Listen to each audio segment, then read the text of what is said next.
What is going on, Wolfpack Nation? Hope everybody's doing well this evening. We are finally here once and for all, y'all. We are at game week, baby. Woo! Yeah, let's go. We're finally back. We were finally here all this time that we have been waiting and talking, and we can finally put the talk aside, and we can actually start playing some football and seeing what the season is going to be all about. And as you can see, also this episode is sponsored by Pepsi. Is whatever Pepsi's line is. Sure, why not? Why not? It sounded good there for a second. Oh, and Buc-ee's. Okay, cool. All right, fair enough. All right. Well, again, thank you all so much for joining us. We already got a lot of comments in here going on already. And as in-game 14 Alpha says, quoted by me, ladies and gentlemen, game week. So we are here. We're excited. Awesome. Well, again, make sure, again, if you're in here with us, at least just say, hey, let us know who's here. Let us know your thoughts, what you want us to get to here this episode. Again, got a lot to run down on. But want to kind of give a quick, I guess, kind of a checker per se. So Macon, first, how does it feel after all this time of us, obviously with all the Holiday Bowl, which, by the way, we're in the patch for it. With all that happened for that game, with all the talk, preseason talk, with all the waiting for Grant Gibson, for Peyton Wilson, for Cyrus Fagan to come back, for Cord Durden to come back, all the hype of 13 in the country, top 10 in the country, and then here we are. We are literally 5 days away from playing ECU. It's crazy.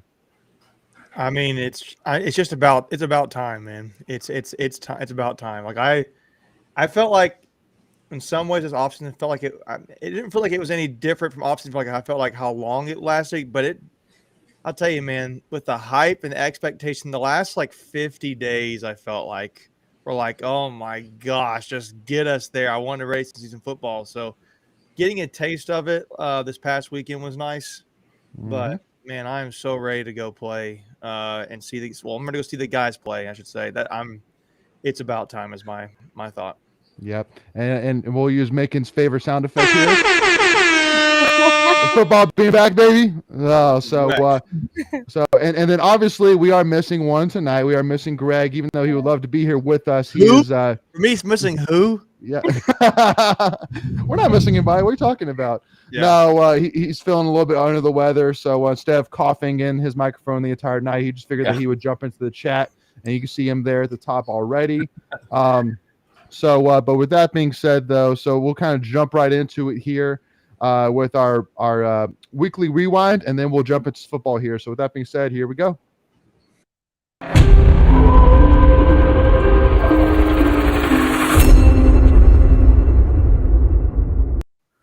All right.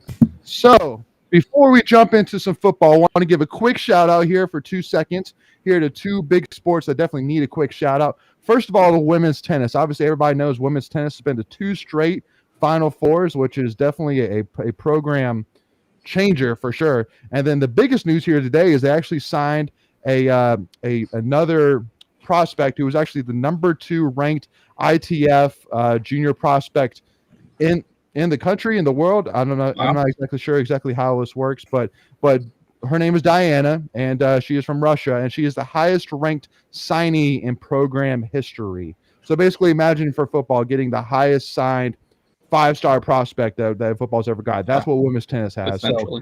So I mean, huge get there for Simon Earnshaw and the staff. So I want to give a quick shout out to them. And then secondly, as well, I want to kind of show this quick highlight here of a women's soccer player that had a top 10 Sports Center top 10 highlights. So with that being said, let's check it out.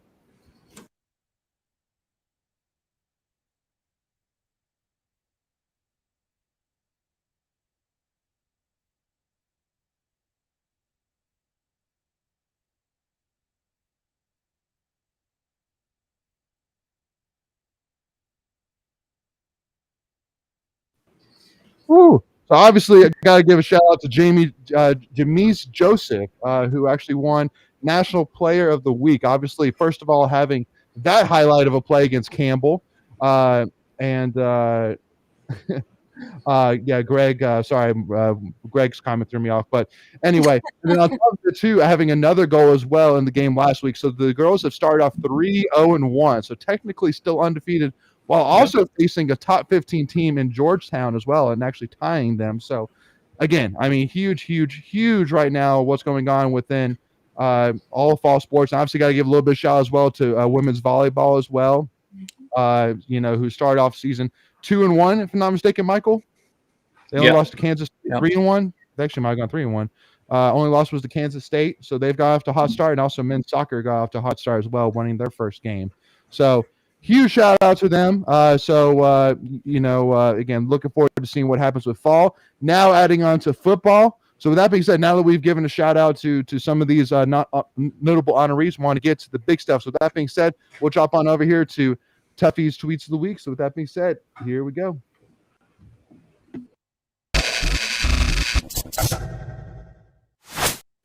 I always click the wrong one. You always hit the wrong one. It's hard to read. Anyway, y'all. So obviously, got to talk about ECU here. And first of all, I got to throw out this little shindig here from a Wolfpack Nation, the Twitter account, where he adds in this little piece saying, in 2016, ECU beat a promising NC State team. ECU finished 2016 with a 3-9 mark, while the Pack finished 7-5. Since that home win against NC State, ECU has had a record of 22-46. And actually, NC State had more draft picks from 2016 to 2020 than ECU had wins. And the last two contests between the people had favored the Wolfpack 96-9. Sorry, I couldn't read the bottom. Easy for you to say. I know. So basically, last two games that we played, we have won those two games from a combined score of 96-9. So I mean, obviously convincing fashion for sure. But once again, that was 3 years ago, actually. Can't believe that was 3 years ago. And this is a new week. I think that we all can agree that our team is a lot different from even what it was in 2019 for sure. And then ECU's team, that I know they could say as well, even though they still had Holton Ahlers that competed against us, that their team is a lot different as well. So with that being said, so Michael, so what's kind of your thought process here heading into ECU here? I mean, I'm excited, and I don't blame ECU fans for being excited. Sure, they're hosting a top 15 team. I think they do have a reason to be confident in their team. Mike Houston's done a good job rebuilding that. They've got a 4-year starter at quarterback. That being said, I don't really think it compares to the experience and talent that we're bringing back. But I think it'll be an exciting game. I'm just ready to get the games going because, like Macon was saying, it was like the off season didn't feel much longer than it usually does. But then once we got down to like the last month or so, it seemed like it was taking a while. So I'm ready to see him out there on the field. Absolutely. Yep. And I know from the comments that Kenzie was smiling at Christian Jones saying that he's Ken's number one fan. So Ken, bring us into it. I know that again, you were quite adamant in terms of your thoughts heading into the CCU game, obviously with your mom being a Pirate herself. And you and me and Greg, at least Greg plans to as of now. But I mean, I know I've seen from his menu spread on Facebook that he has quite a spread. He's playing this. So I would bet my right arm that he's not going to miss that ECU game. So with that being said, you, me, and Greg will be down there. So kind of tell me your thoughts heading into this. I think the environment's going to be insane, honestly. I feel like Mike Houston has turned that team around completely. I feel like ECU fans feel like we did in 2017. Like this team, like they have a lot riding on it. But like Michael said, I genuinely don't think that it's enough for state, for the team that we have this year, the maturity, all the seniors. And it's just, everybody keeps calling it a trap game, but I feel like all the comments that we're getting on Twitter, the guys are getting, like, it's just, y'all keep it up. It's just adding fuel to their fire. Like, they're just going to come out and prove it even more. And yes, Greg, I have state winning. Yeah. Well, and making to kind of lead into that conversation a little bit here, if you don't mind me making, then I'll let you jump in here. Yeah. So I want to show in the next tweet of the week, which was a quote from Pirate Radio of Xavier Smith, who's a linebacker for ECU, saying on radio, and I quote, "Respectfully, ain't nothing NC State do that concerns me. Ain't nothing their QB do that scares me. I play the game confident. I play to win." He needs to go to class. Well, yeah. Obviously, the grammar there is terrible. But again, one of the things which I actually love is that they're the ones doing the talking. I'm glad that honestly that we're the ones keeping silent, and they're the ones that are just fueling the fire a little bit. Because to me, that's got to play in our hands. As if there's not enough motivation there for our players and our guys already. This is going on every single player's locker. This is going on the door out. This is going on the door in. This is like, this to me is just a huge like bring it on kind of deal. And I think our guys can bring it. So go ahead, Macon. Well, I'm looking at this comment. Tom Luvander said he's an English major. Then Craig responds immediately, obviously not an English major. So that's pretty funny. But I was trying to figure out what he said. He's a linebacker. He's a linebacker. Yeah. I mean, that's all you feel. I mean, you can feel that way. And I'm not saying that you can't beat us or anything like that, but I just think he's trying to stoke the fire. And to me, that's really foolish. I hope State never does any kind of comments like that, like heading into a Texas Tech or Clemson or Florida. I hope they don't do that. Well, it's kind of already happened with Clemson. Isaiah Moore saying Clemson still thinks they have the best defense in the country. That's a good point. Well, he didn't say that. He just kind of shook his head. He didn't really come. He was just didn't really. Yeah, he didn't say. Those guys they suck. They don't intimidate me. We're all terrified of Clemson. Yeah, we know it. We're all terrified. But I get you're saying. If you watched it, you would perceive it like, okay, well, we'll show you kind of thing. But man, that was just a stupid comment to me. If I was Mike Houston, I would grab him by the collar and be like, "What are you doing?" So. Well, and by the way, too, Chris, I see your comment in terms of expectations. We will get to that after we kind of dive into this ECU game a little bit more. Go ahead, Kens. I think that's the last thing that ECU players want to do is anger or upset the State team even more. Like, just let us come in, play. Like, don't. Our team is our offense. Devin Leary, don't anger him. Period. Yeah. Like, that's not a good move on his side at all. Well. And also, too, even on top of that, too, I want to kind of also to add to that with in Hoist the Colors, which is kind of ECU's 24/7. There's kind of a Q&A section, and one of the things which I thought was interesting was in the question where it asks, "Do you think State is overhyped or underrated?" And the answer was maybe slightly overhyped. They didn't really beat anyone good outside of Clemson last season. I definitely have them preseason top 25 for sure, just not about so close to the top 10. So, and then on top of that too, as well, I know that Boneyard Podcast, and we actually have a preview coming out with them, first part coming out tomorrow, but they also went on Red and White Podcast as well. And one of the things which was interesting was, him basically saying on the podcast, like, we expect to beat NC State. And to kind of give you a little bit of a teaser as well, I actually asked him, Jared from Boneyard Podcast, saying that I'm sure that you guys predict that ECU is going to be NC State, but how confident would you say you are from 1 to 10? And he said, and I quote, "I'm going to be conservative. I'm going to say 6.5. So to me, I'm like, especially Q2, because the fact that, again, now we went from being between a 10 to 11 point favorite to now being an 11 to a 12.5 point favorite. So it's even moving more in our favor. So to me, it's like it went up. Yeah. 12.5. Yeah, it went up. Well, do you remember the stat line? Someone I saw a few weeks ago said that State is undefeated when they are favored by at least 10 points, like on the road, like outright every time they win. So if history tells you anything, State is going to win this game somehow, based upon that betting line already. So, right. But not saying it can't happen. I'm just saying that's what it's looking like. Yep. I do want to bring up Robert's comment, though, saying trap game for State. ECU has had a solid, mature team and experienced good about State has everything to lose and ECU has nothing to lose. After all hype, if we lose to ECU State, be made a laughing talk. Okay. Well, I think I get generally what you're saying. So the one thing which I will 100% disagree with you on is that ECU has a lot to play for. They have, I could argue just as much, but for different reasons than we do. Like we have a lot to play for, but just different How reasons so, to play for Leighton? than How they do. so? Explain it. Well, so for us, obviously we have a lot to play for in the fact that we're trying to take the next step. We're trying to win ACC championship. We're trying to prove that we are truly moving the right direction and building off of what we did last season. I mean, last season we beat Clemson. We pulled a big set against UNC. We were right there being 10 wins. So we're trying to prove we could take the next step and win the ACC championship and be relevant nationally.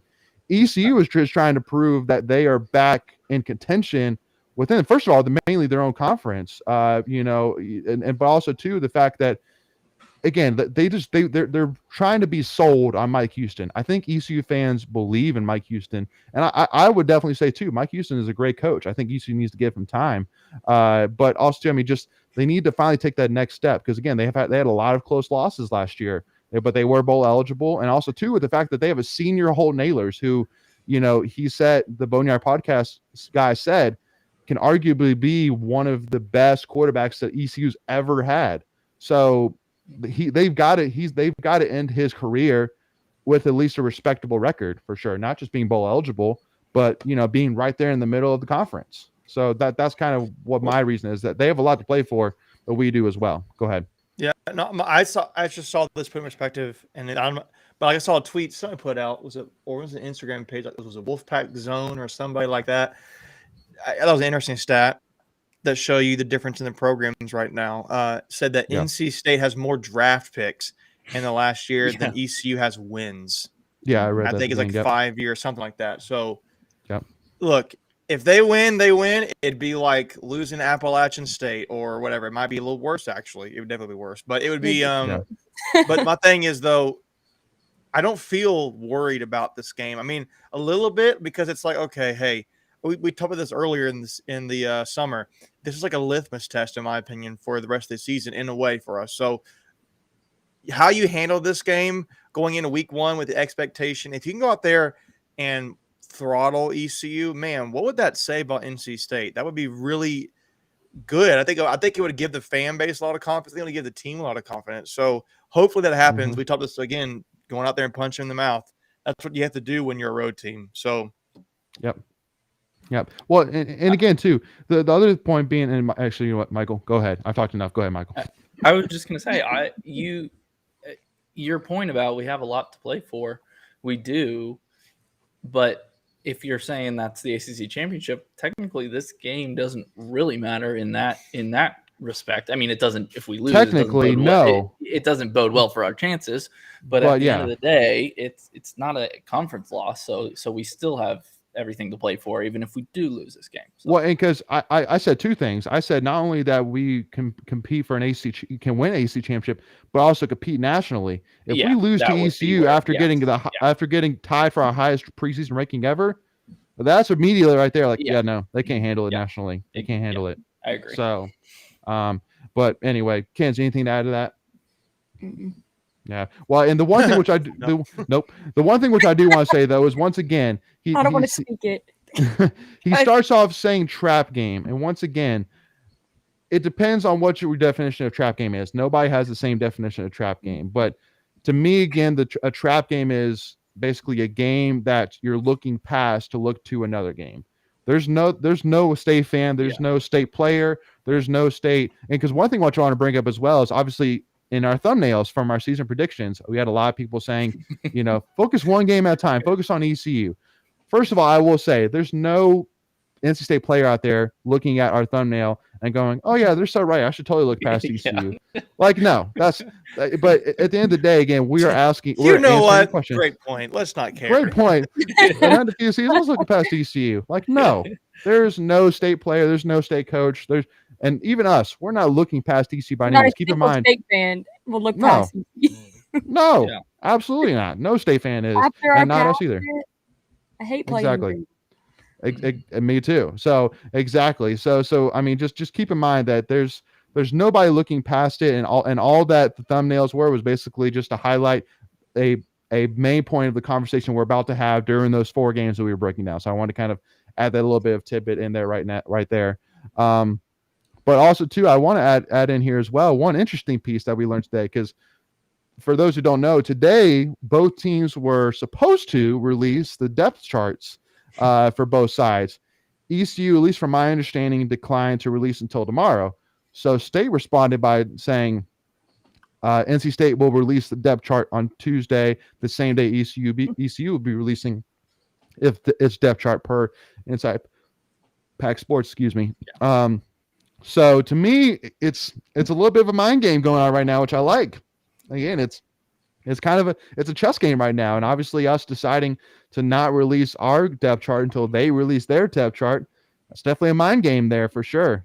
You know, and Megan, you might know a little bit more, or even Michael as well, but you know, I guess because the idea is that if you give the other team an extra day to break down who's playing, who they're playing against, and what position they're playing down against, that plays in their favor. Am I correct on that?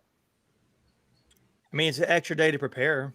I mean, you can think about it. It's just it really comes down to it's just one more day to prepare for a team, and it allows them to adjust if they need to. Which, in my opinion, I don't really know why.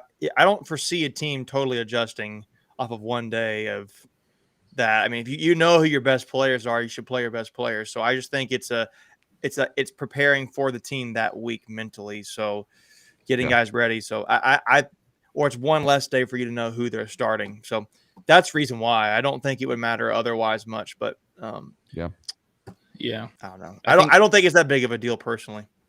Yeah. Yeah, I mean, one day is not going to make a difference, but I mean, any little advantage you can keep, hold on to, then do that. Like, I think the biggest thing, I'd say the only like question mark on the depth chart, at least offensively, is who's going to be that third receiver. Is it going to be Keelan Lassane? Is it going to be Julian Gray? Is it going to be Anthony Smith? Is it going to be Daryl Jones? So, you know, if they do have an additional day to know who that is, then, you know, there's not much film on those guys. But like, say it's Daryl Jones, they can go back and watch the film from him at Maryland last year for, you know, a day, and maybe that helps a little bit. So yeah, you just don't want to do anything you don't have to.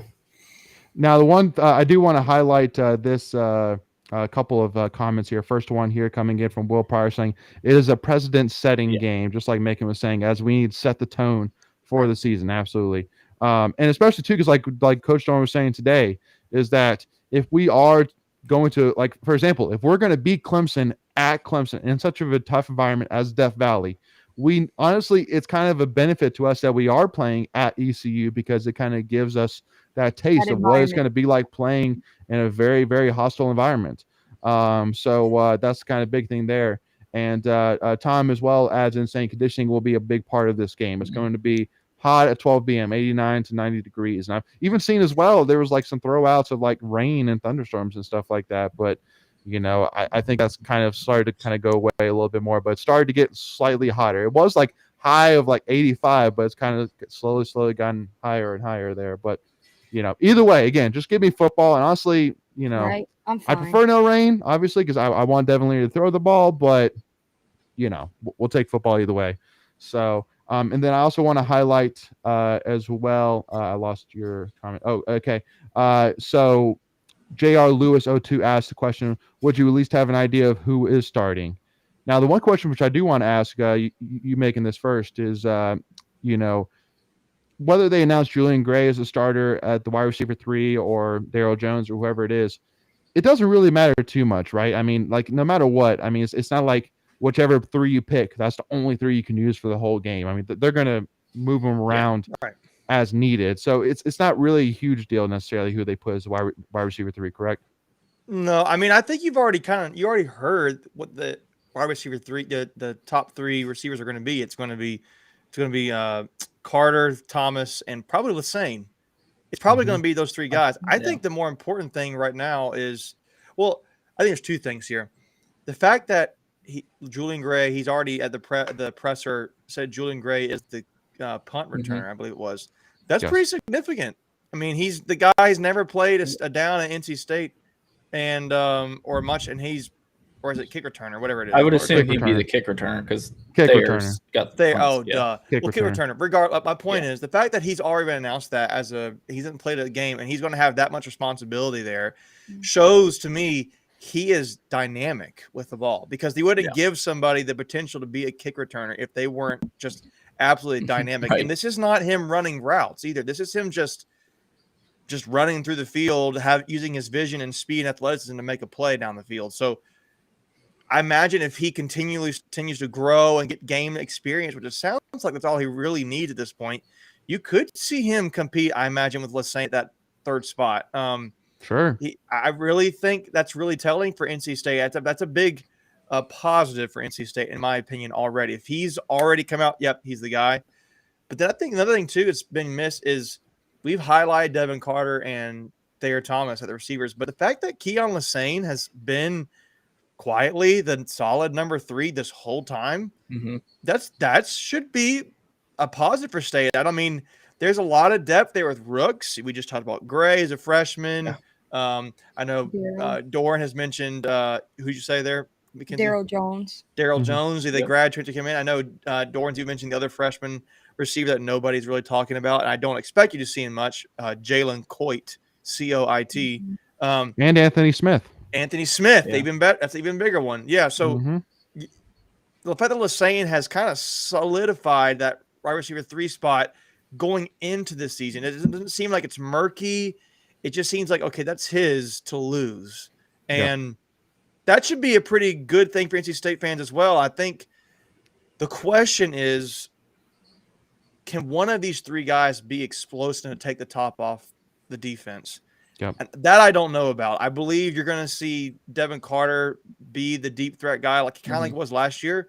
I think you're going to see Lassane kind of do that. Maybe have like a little bit of like a Porter Rooks kind of games here and there. I know Rooks is more of a slot guy, but that's still good there. So to me, the fact that Lassane has impressed that much to already have that spot is a good thing for State. I think it's just going to be more interesting to see where does the 2 guys in my mind are Anthony Smith and Julian Gray factor in as deep threats and with their athletics, because they're the fastest guys on the team, basically. So 2 of the fastest guys. Yeah. Well, and keep in mind too, as well, that, because might have been one big question, which is where's Porter Rooks, and keep in mind that he is a slot receiver, so he's basically playing behind Thayer Thomas, but he'll play a good bit. No, don't worry about it.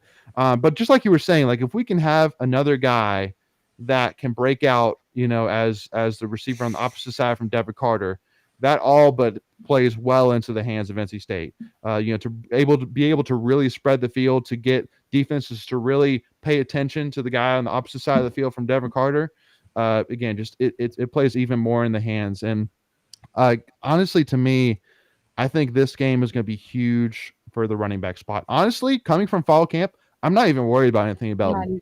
I'm telling you, like that guy has gotten so much hype coming out of fall camp. I'm not even worried about left tackle. There's no debate in coming out of camp. Is he the guy? Should we try Tim McKay at the left tackle or any other guy? It's like, no, he's the guy. It's the fact that he has already solidified that. It's a great point. I think you could look at Belton just as you could with Lassane. They kind of have solidified their spots, and it's like quietly, that's a very big positive, particularly with more so with Belton. But those are really good positives for NC State offensively.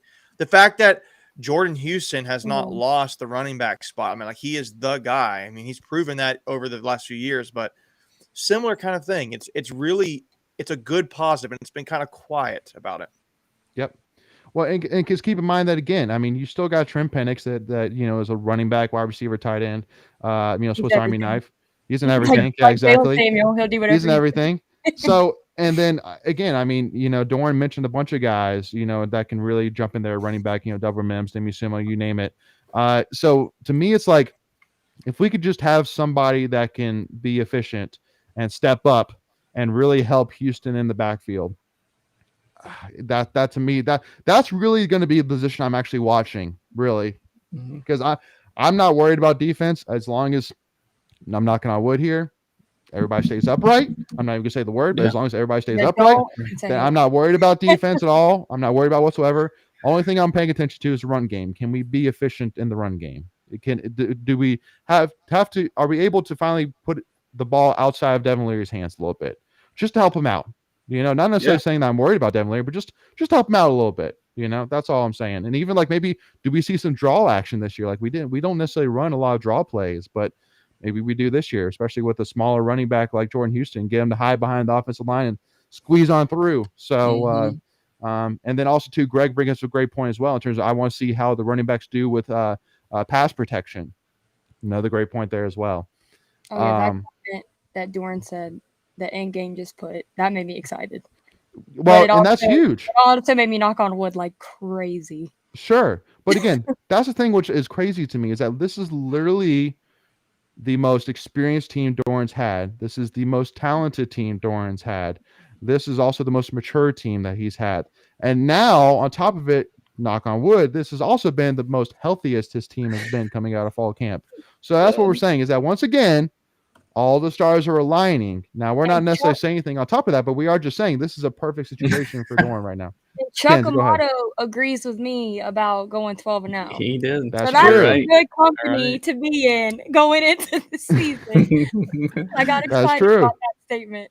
That is true. Hey, if Chuck Amato says it, then it must be true, right? True, right? I'm in good company. Yeah, exactly. He is the only coach to win double-digit games in a season, so he must know something. That's true. He has to know a thing or two about how to do it. Mm-hmm. Next, I want to bring up Robert's comment talking about how Doran knows ECU's coaching staff. Let's hope this does not affect State's ability to put the hammer down. I get sense sometimes that Doran may try and play not to lose. No, guaranteed. Yeah, ain't happening. It's going to go. They're going to show you he made the comment at the presser about how he made a comment about they have scars from the 2019 season when they lost at ECU. He said for the people who were here 16. That season. He made a comment about 2019. I thought he made a comment about that. He did actually, but I think he actually meant to say 2016. I know what you're talking about though, because 2019 is when we beat ECU game 1. But it's 2016, yeah. Well, he was saying for those people who were there, then they remember that, and it definitely stays with them. Now he made it refer to like a big scar, is what he said. He called it. So I don't think you're going to see State hold back this game. I say that to mean you're not going to see them open up the playbook significantly. You don't want them to, but I think you're going to see State. I to a degree make a statement on ECU as efficiently as they can. So absolutely. Well, because again, there's going to be a lot of eyes watching this. There's going to be a ton of eyes, and Doran too. Because one thing which I always know about him during my time at being a student manager is that in his early years he always talked about the phrase "put it on film." Like, if you want to be a team that can tackle well, if you want to be a team that is consistent, a team that can run the ball, put it on film. Make it so that way that for the next week, so Charleston Southern, they have to watch NC State run the ball really well, or they have to watch NC State tackle really well, or get 11 heads to the ball. That's what Doran's all about. That is one of his phrases through and through, on top of another one which we're going to talk about, one pack, one goal. So to me, it's like, listen, Doran's going to make it very clear to everybody who watches that ECU tape with as much control as he can that we are a really good football team. Like, there's been a lot of talk, but watch the film. We are a really good, if not great, football team. So, and Will Pryor even says as well, saying, I get the sense that this coaching staff has really played down how good this team is. Michael, what do you? Well, go ahead. They've been very confident in the team and pumping them up. So I hope that's downplaying them. They're better than they're saying, but I don't know. We'll see. Yeah. Well, and again, I think that, Tony Gibson has, made the comment saying, hey, we just want to win all 12 games and then see what happens at the end of the year. Like, there was another quote from Gibson's press conference last week where somebody was asking him about the preseason expectations and the hype, and he was like, yeah, we're not afraid of them, and his quote was, we're running to the roar, which I thought was a great quote. Yep. And also too, King Knott as well makes the comment basically saying that he hopes that State doesn't shoot themselves in the foot after the preseason hype. Again, we've talked about this a ton, but the one thing which I do want to remind everybody once again is that all these players, Peyton Wilson for specifically, Isaiah Moore, Grant Gibson, Tanner Engel, all these guys came back united to do one thing, and that's to leave a legacy. And last year they wanted their legacy to be the second team ever to get 10 wins. But this year, they want more than that. They want an ACC championship. Period. Straightforward, simple. That is that. And on top of it, too, the phrase defense wins games. We've literally had the same general starting defense for 3 years now, correct? 2 or 3 years now in a row, give or take. Pretty I know much, 3 years ago we lost Aleem and put in Corey Durden, but besides that, I mean, basically, so the last 3 years we've had roughly 9 or 10 starters on our defense come back repeatedly over the last 3 years. So we have a very mature defense, but we also have a lot of leadership on this team as well. So to me, these guys are going to be focused. These guys are going to be ready. I don't think ECU is going to find NC State playing on their heels coming out of the tunnel. That's at least my thought. But yeah, just again, embrace the hype, y'all. Embrace the hype. Believe in these guys. I'm telling you, for us, it's kind of one of those things. Like, yeah, I mean, all of us except for Kinsey had us going 11-1 in our season predictions. but again, honestly, to me, I'd rather because first of all, at least speaking for me, I truly believe in this team. I've been around Doran's early teams, and the culture is heads and tails different. The talent is heads and tails different. The camaraderie is heads and tails different. I mean, again, how many teams have this much returning production, have all their assistant coaches coming back, have the same head coach, the same quarterback? Not many. So adding to that, just knowing the guys outside of football, like this group is just different. They're different, way more mature. They have all of them have that leadership. Literally everybody on the team could be a captain this year. It's just like, it's not a team that you're used to seeing. Like, they're all, when everybody says that football teams are a brotherhood, that's truly what this team is. And I'm excited for them to play it out. Well said. So with that being said, we again making any kind of final thoughts on this game? No, I mean, nothing more than what I've already said. I just think it's going to be a really fun game.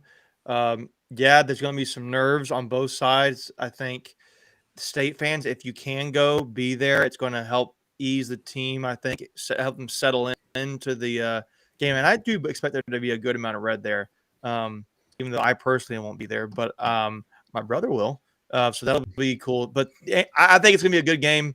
I think State will win the game, but we'll see. I mean, it's going to be really fun to see. I think to me, I'm going to be more watching the new guys and seeing how the team operates. Like Carter playing on a different side of the field, playing that Emezi role, Lassane playing the wide receiver 3, seeing what, see Cyrus Fagan come back from injuries, see if Derek Pitts how healthy he looks, see Peyton Wilson and Isaiah Moore fly around the field. That's going to be really fun. See CJ Clark, in the interior, see new guys like Davin Van, who a lot of people think he could be a breakout player for NC State this year on defense. So Anthony Belton. Yeah, I'm excited for him. Even just Devin Leary operating with all the expectation. How does he operate? That's just it's going to be really fun. A lot of individual things as well as systematic observations we're going to have to make. And I think it's going to be one and no mentality, and I think we get the win. I love it. Yeah. And a couple of kind of announcements too about the ECU game before we move on. So first of all, we are doing a giveaway right now, which is, so if you're not following us already on Twitter, make sure to go check us out at Tuffy Talk Now on Twitter or Instagram. And so basically, in order to enter, all you have to do is basically to follow us. You have to hit the subscribe button for our YouTube channel, hit the notification bell, and then go to that tweet where we announce the giveaway and comment the little wolf emoji. To be honest, if you comment anything, just say done. That'll work as well. But we wanted to do something different, a little bit more fun than just saying done. So we just said, let's put a wolf emoji. That'd be cool. So do those 3 things and you'll be entered for 2 tickets to the ECU game. The winner will be announced tomorrow at 7 p.m. So make sure to enter if you haven't already, so you do not miss out on that. Secondly, So again, myself, Kens, and Greg will be at the game. Michael and Macon will be hosting a watch party from right here on the YouTube channel. The link has already been created, so if you want to make sure you do not miss out, make sure to go to it and hit that set reminder button, so that way you'll actually be notified as well ahead of time before we go live for the watch party. So again, make sure if you're not able to go to the game, make sure to have that on, even on your phone, on your computer, whatever it may be, and that way you can comment and chat and tag along with the guys while everybody watches the game and react to it. And, especially like at halftime, make sure to join in, to kind of break down the first half and all that jazz. And even after the game, hopefully after a huge win, as don't be surprised if maybe even myself, Kens, and Greg join in as well. So, but and again, I didn't necessarily say whether we win or lose, but I'm just saying after the game. So, but definitely hoping and expecting an excited bunch there after the game. So definitely looking forward to that huge game. Looking forward to it. All right, so now moving on to it. If you weren't already excited about football, so one interesting announcement today was per FBS schedules, NC State and Appalachian State have scheduled a home and home for 2025 and 2026. 2025 are going to Boone. 2026 they're coming to NC State. So Michael, I want to kind of actually, you know what, Kens, I actually haven't started with you yet. So what were your initial thoughts when you heard this news about that home and home with App State? It's about time. I'm excited. Really? I've wanted to play App for a long time. I think it's because our fan bases are similar in the sense of we both will go however far for our team. I think our teams are similar. Appalachian State is a really good football program, extremely good. So I think that's huge for our out-of-conference strength for our football team. It's funny. I actually am kind of different from you in that aspect. Really? But first of all, because the one thing is, I will agree that App State has definitely done a great job. I think that they are first of all, got to give a shout out, but not a good shout out to a former NC State offensive coordinator, Eli Drinkwitz, for saying, I'm never going to leave App State. This is it for me. And then a year later after. Well, basically saying like this is not a stepping stone. He said this is not a stepping stone for me. And then literally 1 year with App State as a head coach, and then he goes on to Missouri. That was a really nice stepping stone. Right? I know Missouri's in the SEC, but they might be a worse program than App State. You could make the argument. Yeah, you can make the argument. I'm just ready to prove App State fans wrong when they say this is our state. Well, we try to do that. Yeah, hopefully. The one thing which I will say is I think that, State fans are heads and tails better than App State for the fact that, we support all NC State. We don't cheer for NC State for football and then cheer for Duke for basketball. We cheer for them all. Yeah, we cheer for NC State all sports. So, Greg mentions that he'd love to go out to Boone. Looks like a great place to go watch a game.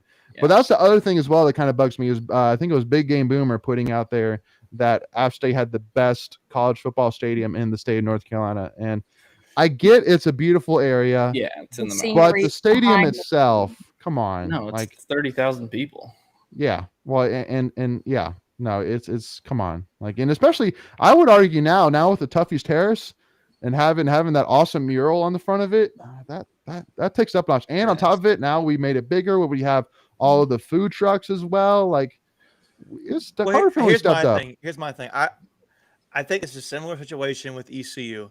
You don't gain a whole lot by playing there. To me, it's a recruiting move. It's a recruiting move for the state. So you get to play, and the local kids can watch. I think State has seen here's honestly what I thought. I thought, other than having the two best, in my opinion, the two better football programs in the state playing together against each other, you've had a lot of talent come out of the mountains area lately, is what I thought. And, you look at Isaiah Shirley, Aiden White, Zach Myers, who is committed. There's probably a few other guys. I know a guy probably people don't remember here, but I know Leighton might. Rico Dowdle, he played for South Carolina. He is from the mountain areas too. So a lot of talent coming out there, and I wonder if that's part of it. I wonder if that's part of the game there. So it's a good thing for the state. It's a good thing for recruiting, in my opinion. State does not gain a whole lot. I mean, the only person that benefits here is Appalachian State. Similar here. The only thing it gains for us with ECU is it gains, it's more. There's more there for State to lose than there is for Appalachian State or ECU. So easily. Now you could be like, it's a good non-conference game, but it's a tough non-conference game in your own state. And if you lose, man, you're going to be hearing it so bad. Mm-hmm. So I think it's a recruiting thing, and I think it's just good football for the state. I think you're seeing Doran kind of do that. He's kind of trying to play teams in the state here. Maybe, you see us play. We played Presbyterian, which I think that's in North Carolina. Is that in South Carolina? Maybe South But Carolina. regardless, we played those schools. We played. Now we're going to play Appalachian State, play ECU, UNC. Now we got playing regularly. More for the ACC though. Mm-hmm. I think it's good. I feel like it's more a strategic move than it is anything else. Well, and that's why I was getting at as well, which I was like, I'm not necessarily thrilled about it just because of the fact that, yes, I mean, basically if we lose even by 1 point, it's like, that's a huge no-no. But if we beat App State by 30, it's like, well, you're supposed to. Even though they're actually probably going to be a really good team even then, you know what I mean? But in terms of national prominence, App State just doesn't have the expectations that we do.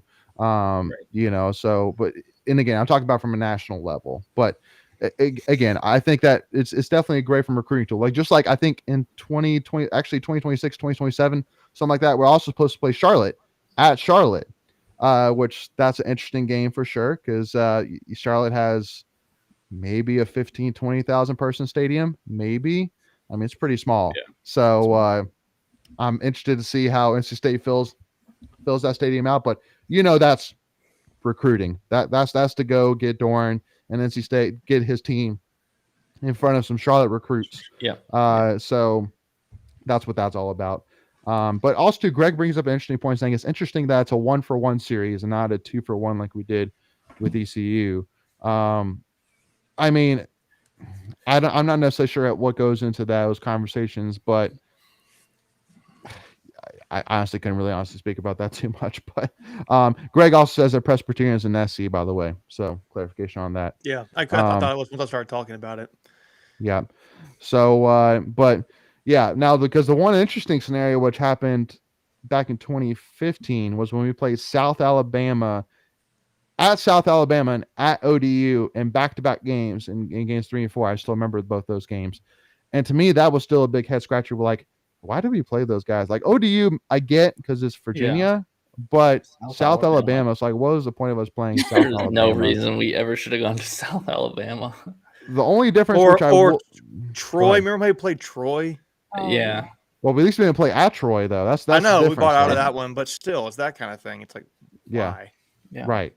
But I will say this: I think there is a track record where you can see sometimes playing strength of schedule doesn't really seem to matter a ton.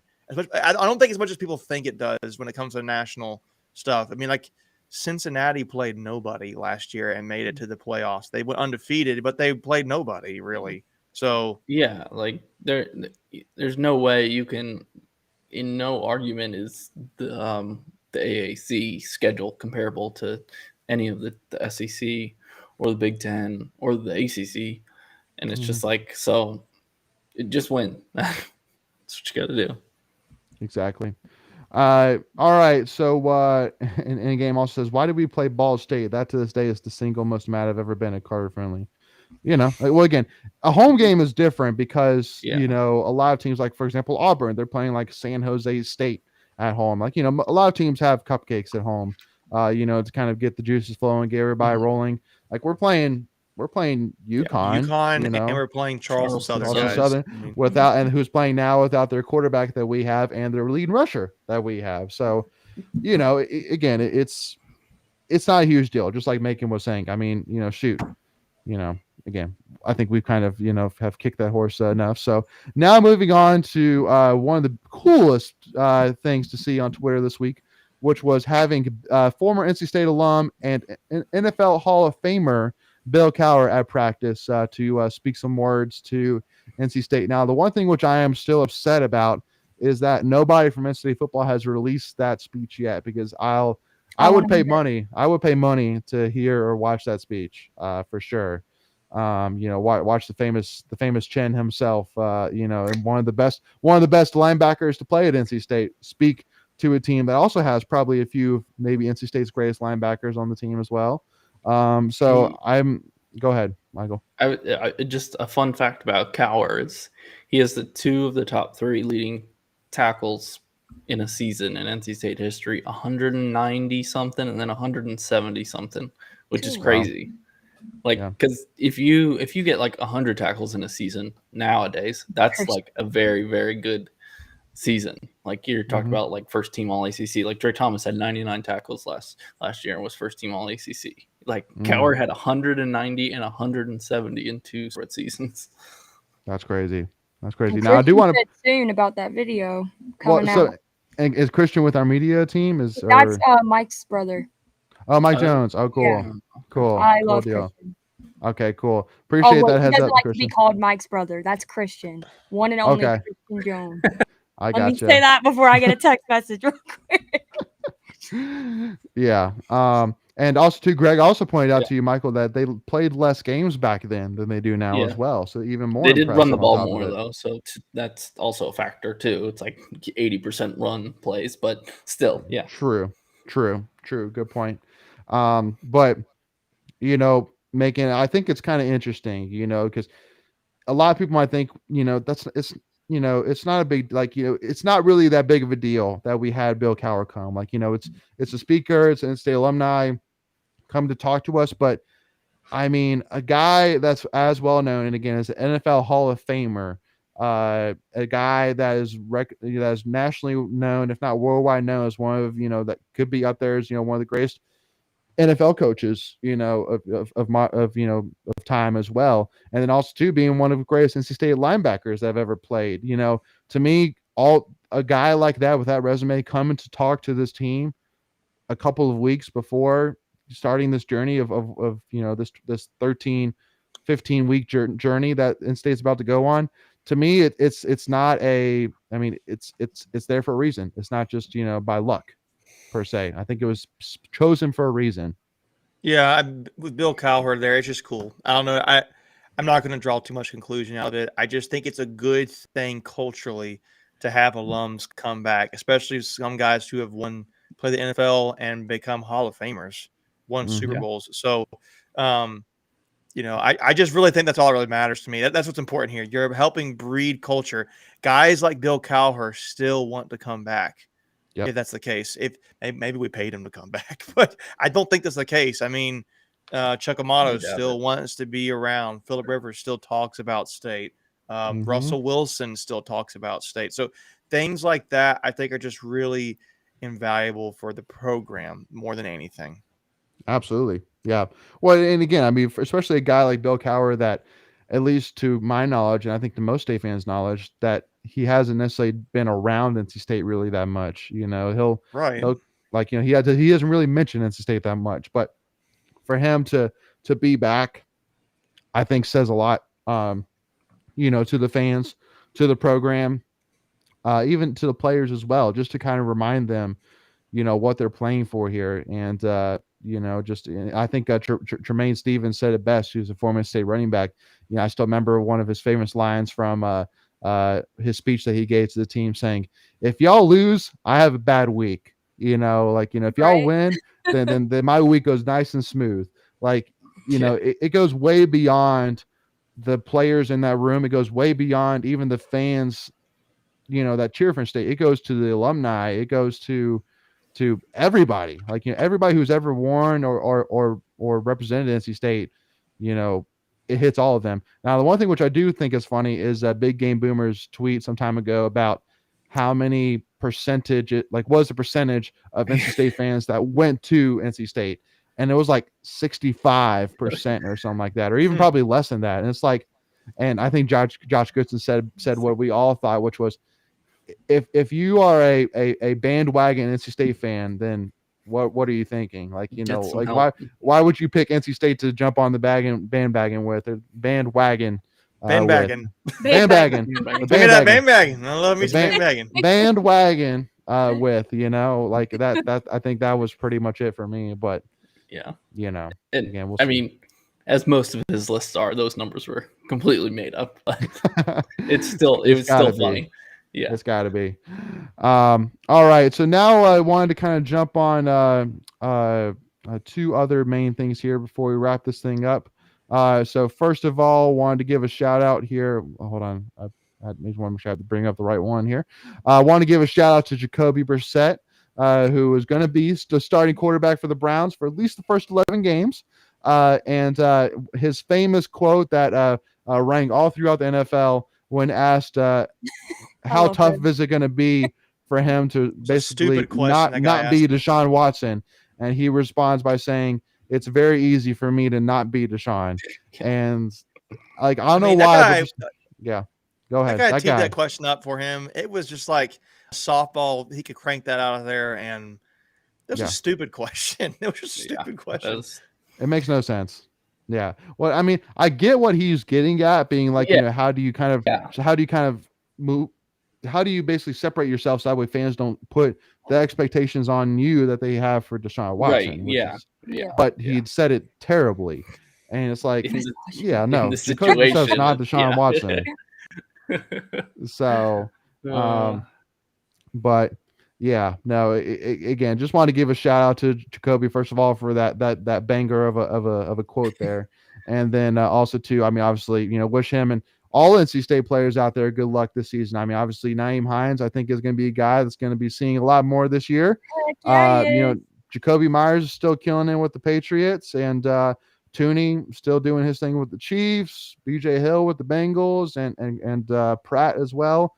The list goes on. And again, that's another thing which I want to kind of give a huge shout out to Doran with as well, is that he's put guys in the pros. He has delivered and put guys in the pros for the last 5-6 years easily. There's been a lot of names that are out there. And because even too, like, you know, I actually spent the weekend in West Virginia. We had some family friends who live there, and obviously diehard West Virginia fan, talking about the Pitt game. And the one thing which stood out to me is that West Virginia doesn't really have that many NFL players. We have a lot of them. We have a list I could give to you, but really for West Virginia, it's mostly Geno Smith, and Tavon Austin, right? Isn't that the guy, the wide receiver? Yeah, I don't even know if wide he's receiver still in the Geno Smith. league, is he? But he's kind of around a little bit. He was last year, I do know that. But because I mean, was fangirling over him. Yep, that's right. That's the reason I remember. That's right. So I mean, basically saying that, I mean, you know, even though Dana Holgorsen, you know, had that team, you know, with Will Greer and all those boys, that we still put a good bit amount more guys in the pros than even they did. So just kind of talks a little bit about the greatness that Doran has built here with this program of being able to deliver on putting guys in the pros. All right. So last thing here, we want to kind of jump on kind of a little funny thing, but Lane Kiffin tweeting at NC State, nice pants, with a fire emoji saying awesome. At Dave Doran, get some. And it's a picture from probably back in the early 80s, 70s, late 70s. And Pete Carroll's in there, but it's, you know, basically the white polo with the dark, bright red pants. And they're pretty banger for sure. I definitely think. I mean, that was back when his dad was there, probably. So that was Monty Kiffin was here from 1980-82. So that's probably right around then. That's true. That's probably right. So huge shout out there. Got, you know, Doran's got to bring a little bit of a throwback to it for sure. So definitely cool to see. You know, and I even remember too when Lane Kiffin, there was that video of him that went viral of Kiffin wearing an NC State hat. Am I correct? Yeah. It was on his daughter's TikTok. He's done it multiple times. You see a lot of you'll find pictures of him often wearing an NC State hat, which I wonder if you're an Ole Miss fan, how does that rub you? But I don't know. It's, I mean, like, it'd be like if Dave Doran's dad played at Texas and he wears a Texas hat all the time. It'd be kind of odd. And he was only here for 3 years. It's not like he was he was a good coach, but he wasn't like some legendary coach here at NC State. Yeah. I mean, I guess that's good if Lane Yeah. Kiffin likes us. Yeah, my dad That's true. coached at Oklahoma State, so I'm where Oklahoma State had all the time. I'd be like, Yeah. I mean, I get it, but that's kind of weird. Especially when you're a current coach of another Yeah, school. yeah. He Right. keep doing it for all I Yeah, care. that's fine. Yeah. Free publicity. Yeah, Right. True. Well, it's kind of like us too. I remember Debbie Yao tweeted the picture again recently, but it was a picture of Justin Bieber wearing NC State basketball Yeah, shorts. yeah. Do you know the And story it was behind like- that one? Do you know the story? I can tell you. I Go tell for you. it. I know how. Though, so there's a pastor up there that's some big. I can't remember the church is, but he's some mega church pastor guy, yeah. and Justin Bieber is friends with him. But that guy, that pastor, played at NC State. I think he was like I can't remember what type of player. It was a bench warmer kind of thing. what's But his it was face? that's how Carl Justin Lentz? Bieber is friends with this. Yes, that's who it is. Carl Lentz. He I think played is at who you guys know. NC State. Yep. Wow, he did. You learn something new every day. Mind blown. Carl Lentz, NC State, and he's He was with a walk-on basketball player from 1998 to 2000. Wow. Yeah. So again, and Greg even points out as well that actually Lane Kiffin's dad was actually more famous with Tampa Bay than he really was with NC State. And so shout out to that as well. But I'll tell you all, first of all, I got to give a shout out once again to everybody here. First of all, that's joining us. Again, first of all, I really appreciate the support. Hope you all have enjoyed, the content that we're trying to put out there for y'all, and obviously, we're super excited for football season to finally be here. It's crazy to think that literally the next Tuffy Talk live show, we're going to be talking about a football game that happened, not that it's happening, happened. Good point, Layton. Like, that's Good crazy. point. How Yeah. many live shows have we done where we're talking about a game that's Happened. happening, Hey, not we happening? could be talking about both. We could talk about both what just happened and what's coming. So Yeah. Well, and I mean, hopefully we won't have to do too much of a teaser for Charleston Southern, but you know, we'll we should see. have this Greg guy on more often. Right? I like it. Yeah, Greg, I you're like this blowing up the guy. chat. We should have him on. Maybe have him Seems join the nice. He team. seems nice. And Heard he gets some good tailgates too. I'm excited. and I'm to sure, get like him. in his background, he'd have like some NC State bats and A light up sign. and then some red Yeah. signage across the side. So yeah, we'll definitely need to have him on more. But so let us know in the comments, y'all, what your score predictions are going to be for NC State ECU game. Let us know if you're tuning in with us what the score predictions are. Lock them in, and hey, on Monday we might have to take a step back and see if anybody got it right. So Michael, go ahead. Are we gonna do score predictions right here, real quick before Well, we end? I mean, so Ken's and I did our score predictions for the season predictions. So I'll Oh, say yeah, if on you the want to show. hear Okay. ours, then go to our season predictions. Check out parts 1, 2, and 3. Don't worry too much about the Thank thumbnails, as once again, it is just a highlight. It's not actually what we're saying is going to happen. But Michael, you were not a part of that. So give us your prediction, my friend. So I don't see ECU scoring more than 2 touchdowns, if that, on our defense. Mhm. So I've got State 38, ECU 13. Yeah. State Again, a bajillion to ECU, not a bajillion. nothing. Negative 2. And again, so again, part 1 of our preview with Boneyard will come out tomorrow. Part 2 will come out on Thursday, and also too as well. Make sure you check out our channel memberships. Is this week we're actually coming out with a 2-parter with Jarkel Joyner, NC State point guard, Ole Miss transfer. So if you want to make sure you do not miss out and you're able to watch those episodes, make sure to join our channel members at our 11th state level. Only $4.99 a month right now, which is actually a discount right now for a short time only. So make sure to sign up for that here today. That way you'll get access to all the members' videos we've done so far, where we've done interviews with Isaiah Shirley, Javante Vereen, NC State football commits, but also too, we have the 2-part with Jarkel Joyner coming out this week as well. So make sure to not miss out on that. Also, make sure don't forget about our giveaway. Again, 2 ECU tickets on the line. So again, if you want to make sure you don't miss out on entering for that giveaway, again, go to the tweet, give us a follow if you haven't already on Twitter, and also to make sure to hit that subscribe button, hit that notification bell, and then comment the wolf emoji, and then you'll be officially entered for the giveaway, which will be announced tomorrow at 7 p.m. And then lastly, again, if that wasn't enough reason already to hit that subscribe button, hit the notification bell. I mean, I don't know what it is at this point, you know. So I mean, I guess so that way also too, you won't miss out whenever we do our watch party as well, and whenever we release any new state content as well. Got some exciting interviews coming up, so definitely don't want to make sure to miss out on that. But as always, y'all, again, we really do appreciate your support. We're excited that football is finally here. We have NC State versus UC coming up here in 5 days, y'all. Almost 4. I know, we're a couple hours away from being 4 days away. And again, I see the comments with the score predictions coming in.